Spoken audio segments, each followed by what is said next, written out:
South Africa's ongoing battle against corruption within its law enforcement agencies came sharply into focus this week during testimony at the Madlanga Commission, where troubling questions were raised about accountability, fear, and institutional inaction. Appearing before the commission, Tlulani Makagula, an assistant director at the Independent Police Investigative Directorate, delivered a stark assessment. The Ekurhuleni Metropolitan Police Department had more than enough evidence to act against its own officers, but failed to do so. At the center of the case is an alleged truck hijacking and cargo theft that took place in February 2023 in Boetfontein. The stolen goods were valued at more than 1 million rand, making the case not only serious in criminal terms but also deeply damaging to public trust. Makagula told the commission that IPID had completed its investigation and formally referred the matter. According to his testimony, EMPD management possessed sufficient evidence to launch internal disciplinary proceedings without delay. However, nearly 3 years later, no internal process has been finalized. The investigation is still ongoing, Makagula told the commissioners, but it has stalled. The individuals implicated include 2 EMPD officers, Adrian McKenzie and Kesha Lee Stolz, as well as a private security official, Etienne van der Walt. Despite the gravity of the allegations, disciplinary action within the police service has remained conspicuously absent. One of the most disturbing aspects of Makagula's testimony was his explanation for the delay: fear.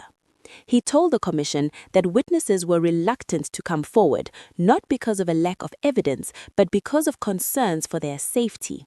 According to Makagula, some potential witnesses expressed fears that cooperating with investigators could cost them their lives. He described being told in stark terms that people were afraid the police themselves might retaliate.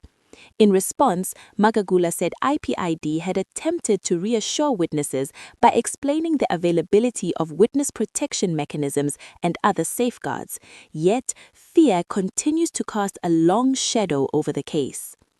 The Commission's interim report has already found prima facie evidence of wrongdoing against the officers involved and others linked to the alleged crime.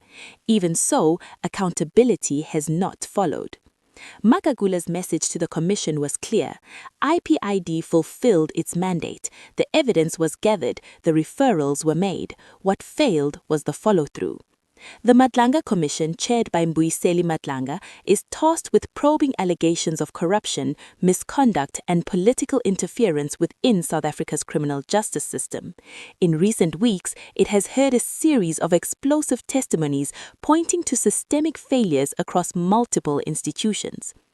Among the allegations before the commission are claims of a rogue EMPD unit allegedly linked to the suspended acting chief commissioner Julius Mkhwanazi and assertions that internal oversight mechanisms were deliberately ignored or undermined.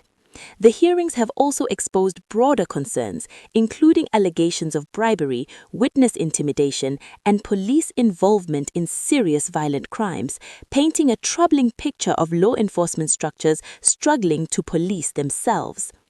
As the Commission continues its work, the Boetfontein case has become a powerful symbol of a deeper problem, a system where evidence exists, investigators do their jobs, but accountability stalls behind closed doors. For South Africans watching closely, the central question remains unresolved. When evidence is clear and the facts are on the table, why does justice still take so long? The Madlanga Commission's final findings are expected to play a crucial role in answering that question and in determining whether institutional reform will finally follow years of warnings, reports, and unfulfilled promises.